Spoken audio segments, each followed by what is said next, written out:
马季，字龙眉，是商人的儿子。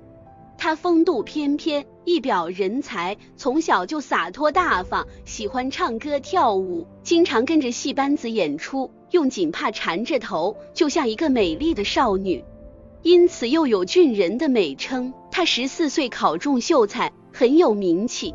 父亲年老体衰，放弃了经商，回家闲住，对马季说：几卷书，饿了不能煮着吃，冷了不能当衣穿，我儿应该继承父业去经商。马季从此就慢慢做起买卖来。一次，马季跟别人去海外经商，被飓风刮走了，飘了几天几夜，来到一个都市。这里的人个个都非常丑陋，看见马季来，以为是妖怪，都惊叫着逃走了。马季刚见到这情景时还很害怕，等知道那些人是惧怕自己时，就反而去欺负他们。遇到吃饭的，他就跑过去，人家吓跑了，他就把剩余的饭菜吃掉。这样过了很久，进入一个山村，山村中的人相貌也有像人的，但是都破衣烂衫，像讨饭的。马季在树下休息，村里人都不敢过来，只是远远地看着他。时间长了，觉出马季并不是吃人的妖怪，才开始慢慢接近他。马季笑着同他们攀谈，他们的语言虽然不同，但大半能听懂。马季就告诉他们自己的来历，村里人很高兴，便告乡邻，来客不吃人。但是那些长得丑陋的，看看他就跑了，始终不敢到跟前来。那些来的人，五官的位置都与中国人大体相同，他们摆上酒菜，共同招待马季。马季问他们怕他的原因，回答说，曾经听祖父说，往西走26000里有个中国，那里的人形象都很诡秘奇异，原来只是听说过，现在才相信了。问他们为什么这样穷，村人回答说，我国所看重的不在学问才能，而在相貌，长得最美的做大官，稍差一点的做小官，再差一点的也能受到贵人的宠爱，得到赏赐的食物，养活妻儿。像我们这样的，刚出生时父母就以为不吉利，常常都被抛弃了，父母不忍心丢弃的，也都是为了传宗接代罢了。马季问，这叫什么国？回答说，叫大罗刹国，往北30里是都城。马季请他们领着到都城看看。于是第二天鸡一叫，村人就起身领马季一块去了。天亮后才到达都城。都城的城墙是用黑石头砌的，颜色像墨一样黑，楼阁高近100尺，但很少用瓦，都用红色石头盖顶。抬一块碎石在指甲上磨，和红色的朱砂没有两样。这时正好退潮，朝中有一顶大轿子出来，村人指着说，这是宰相。马季一看，那人2只耳朵朝后长着，3个鼻孔，睫毛像帘子一样盖住了眼睛，又出来几个骑马的。村人说，这是大夫。挨着指出个人的官职，大都是披头散发，相貌狰狞的丑八怪，官职越低的丑相也渐减。一会儿马季往回走，街市上的人看见他，吓得大声嚷叫着，跌跌撞撞地跑了，就像碰上了怪物。村人再三说明，街市上的人才敢远远地站着看。回去以后，罗刹国里老老小小都知道了山村有一个奇怪的人，于是大小官员都想见识，就叫村里的人把马季送去。可是每到一家，看门人总是把门关死，男女老少偷偷地从门缝里往外瞅着，议论着，整整一天没有一个敢开门让马季进去的。村人说，这里有一个执戟郎，曾为先王出使外国，他见得多，可能不会害怕你，领着马季去登门拜访。那位执戟郎果然很高兴，把马季奉为上宾。马季看他的相貌，像有80-90岁，眼睛突出，胡须卷曲的像刺猬。执戟郎说，我年轻时曾奉国王的命令出使过许多国家，唯独没有去过中国。如今我120多岁了，能有幸看到上国的人物，这可不能不报告天子。但是我已经退职，10多年不去朝廷了。明天早上就为你去一趟。说完，备了酒菜招待马季。酒过数巡，出来10多名歌女，轮流歌舞，都长得像叶幼样，全用白锦缠着头，红色的衣服拖在地上，不知扮的什么角色，唱的什么歌词，腔调节奏都很特别。主人看着很满意，问中国也有这样好的歌舞吗？马季说有。主人请马季模仿几句，马季就用手敲着桌子唱了一曲。主人高兴地说，真妙啊，你的歌声就像凤鸣龙啸，我从没听到过。第二天，直戟郎上朝，把马季推荐给国王。国王高兴的要下诏书召见。有2、3个大夫说马季样子怪异，怕惊吓了皇上龙体，国王才没有召见他。直戟郎出来告诉马季，深表惋惜。马季和他一同居住了好多天，同主人一起饮酒，喝醉了，拔剑起舞，用眉粉抹在脸上，扮成张飞。主人认为很美，说请你扮成张飞去见宰相，宰相一定乐意用你，高官厚禄不难到手。马季说，嘻，闹着玩玩还行，怎么能换个假脸去谋取荣华富贵呢？主人再三强求，马季才应了。主人马上备了酒宴，请那些大官们来喝酒，叫马季画了脸等着。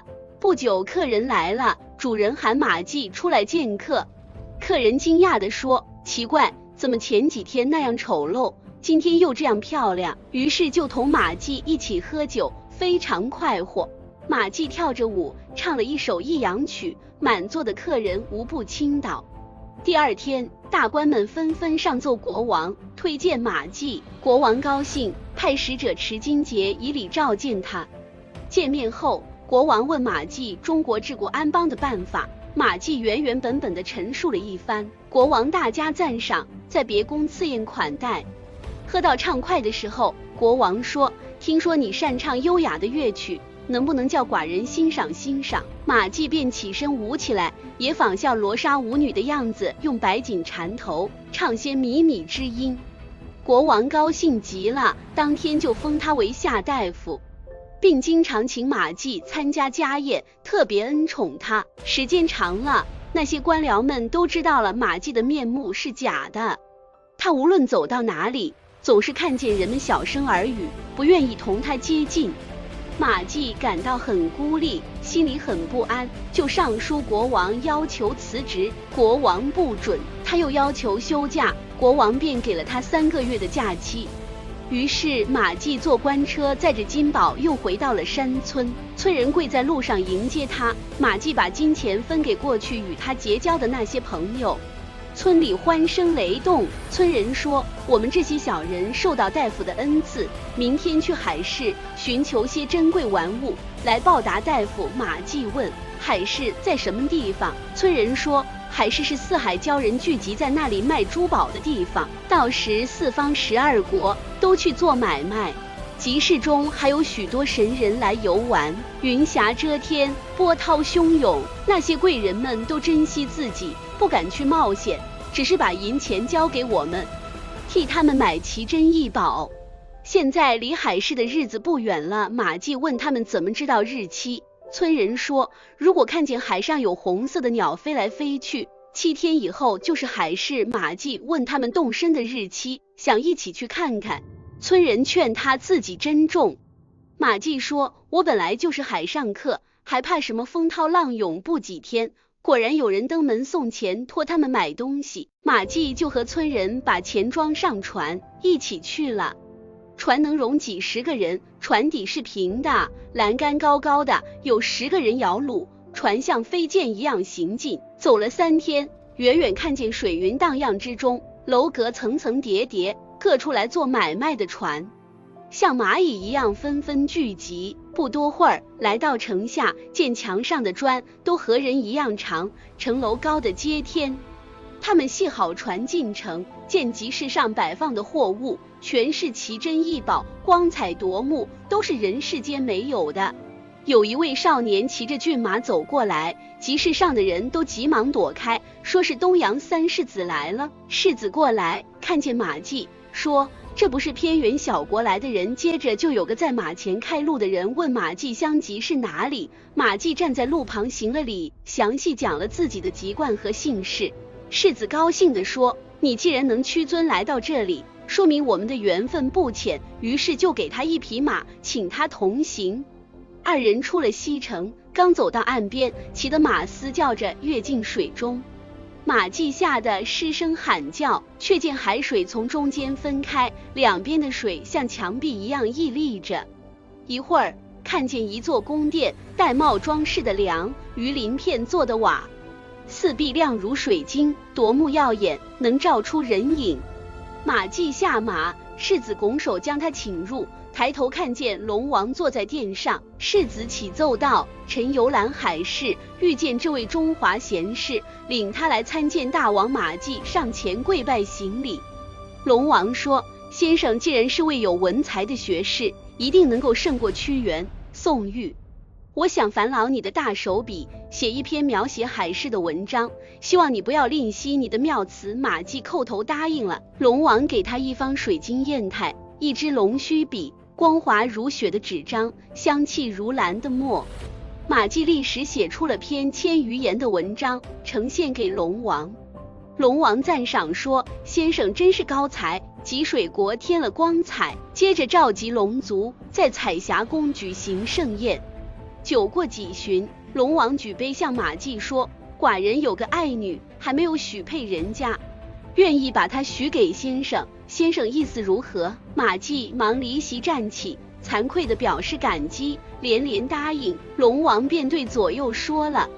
不一会儿，有几个宫女扶着一个女郎出来，佩环声声，鼓乐齐奏，拜完天地。马季偷眼一看，那女郎真是一位天仙。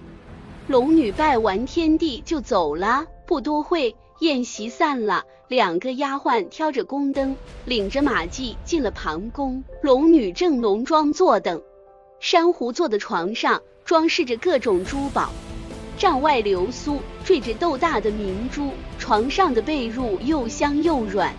天刚亮，便有许多年轻美貌的丫鬟使女前来侍候。马季起床后上朝拜谢，龙王封他为驸马都尉，并把他写的海市赋传送四海龙宫。四海龙王都派专员来祝贺，争着下请柬请驸马赴宴。马季身穿锦绣衣衫，坐着青龙拉的车子，前呼后拥，外出赴宴。几十名骑马的武士都身配雕弓，扛着白色的棍杖，威风凛凛。骑马的弹筝，坐车的奏乐，3天里游遍各海。从此龙梅的名字传遍四海。龙宫里有一棵玉树，一人多粗，树干晶莹透彻，像白琉璃，中间有一淡黄色的心，比胳膊稍细一点，叶子类似碧玉，有铜钱那么厚，树荫细碎浓密。马季常同龙女在树下吟诗唱歌，树上开的花形状类似蛾子花，花瓣落在地上，发出锵的一声，拾起来看看，像用红色玛瑙雕成的，光明可爱。常有一种奇异的鸟飞来啼叫，金绿色的羽毛，尾巴比身体还长，叫声像玉笛奏出的哀婉乐曲，使人忧伤。马季一听这鸟的叫声就思念家乡，对龙女说，我流浪在外3年了，远离父母，每当想起他们便伤心流泪，你能跟我回家乡吗？龙女说，仙境同尘世隔绝，不能跟随你去，我也不忍心以夫妻之爱夺走你父子之情，容我慢慢想个办法。马季听了忍不住又流下眼泪。龙女也叹息说，这实在是不能两全其美的事啊。第二天，马季从外边回来，龙王说，听说驸马思念故乡，明天早晨收拾行装送你上路，可以吗？马季连忙拜谢说，我一个孤身旅居在外的臣子，受到过分的优待宠爱，感恩图报之情牢记在心中，容许我暂时回家探望一下父母，以后还要回来团聚。到了晚上，龙女摆酒话别，马季同他约好以后见面的日子。龙女说，我们的情缘已经到头了。马季非常悲痛。龙女说，回家奉养双亲，可见你有孝心。人生聚散，百年如同旦夕，何必像多情儿女般哭泣？今后我一定为你坚守贞洁，你也要为我不再另娶。两地同心就是美满夫妻，何必一定要早晚守在一起才叫白头偕老呢？要是违背了盟誓，再婚嫁也不会吉利。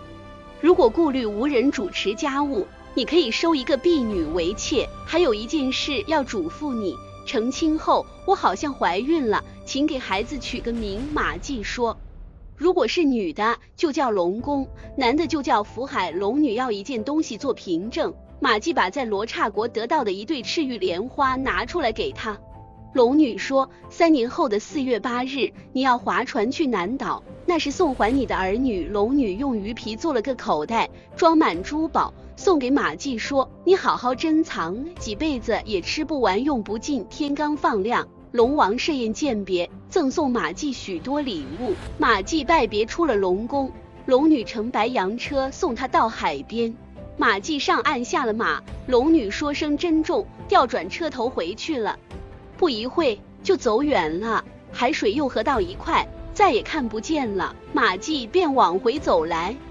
自从马季被海水飘走，人们都以为他已经死了。他一到家，家里人无不惊疑，幸亏父母都健在，只有妻子已经改嫁了。马季这才明白龙女手艺的话，原来已经先知道自己的妻子改嫁了。父亲想为马季再娶一房妻子，马季不答应，只收了一个婢女做妾。他牢记龙女叮嘱的3年期限。到日子后，乘船来到岛中，看见2个小孩坐浮在水面上，拍打着水嬉笑，不动也不下沉。马季到跟前，用手一拉，一个小孩笑着抓住马季的手臂，跳入他怀里，另一个大声哭起来，似乎怪马季不拉自己。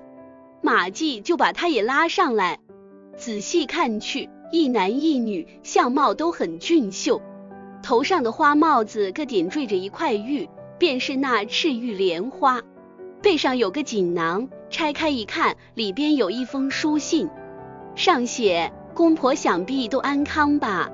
转眼已过3年，红尘永远隔离了我们，盈盈一代之水，书信难通，朝思暮想，只有梦中才能相见。殷切的盼望，盼得脖子发酸。面对茫茫大海，有恨又有什么办法呢？又想奔月的嫦娥尚且独守月宫，头缩的织女也在天河一边惆怅。我是什么人，哪能永远和爱人相聚？每想到这里，便又破涕为笑。我们分别2个月后，竟生了一对儿女，如今已经在怀抱中咿呀学语，能懂笑语，摸枣抓梨，没有母亲也可以活下去了。现在把它们送还给你，你赠送的赤玉莲花，装饰在孩子们的帽子上作为凭证。你把孩子抱在膝头时，就像我在你身边一样，知道你履行了过去的盟誓，心里很安慰。我这一生不会有2心，到死不会再嫁别人。梳妆匣里不再放蓝膏，对镜梳妆，久已不涂抹脂粉。你就好比久出远门的游子，我就是游子之妇。虽然远隔2地，但我们仍是恩爱夫妻。只是想公婆虽然已经抱上孙子，却从没见过儿媳，按情理说也是个缺陷。1年后婆婆安葬时，我一定亲临墓穴，敬儿媳孝道。从此以后，则龙宫平安，还有见面之期，福海长寿，或许还能来往。希望你多多珍重。想要说的话是说不完的。马季反复读着书信，泪流不止。2个孩子抱着他的脖子说，回家吧。马季更加悲痛，抚摸着他们说，我儿知道家在什么地方。孩子更加哭闹，咿咿呀呀地喊着要回家。马季望着茫茫大海，无边无际，看不见龙女的影子。波浪翻腾，没有去龙宫的道路，只好抱着孩子调转船头，满腹惆怅地回去了。马季知道母亲的寿命不长了，把衣服棺木都准备好了，在墓地上种植了100多棵松树。过了1年，母亲果然死了。灵车刚到墓地，就有一个穿校服的女子走进墓穴哭掉。众人正吃惊地看她时，忽然风击雷轰，接着下起了急雨。转眼间，那女子已经不见了。新种的松树本来大都枯萎了，这时又全活了。福海稍长大一点，常常思念母亲，忽然自己投入大海，几天后才回来。龙宫因为是女孩不能去，常常关上门独自哭泣。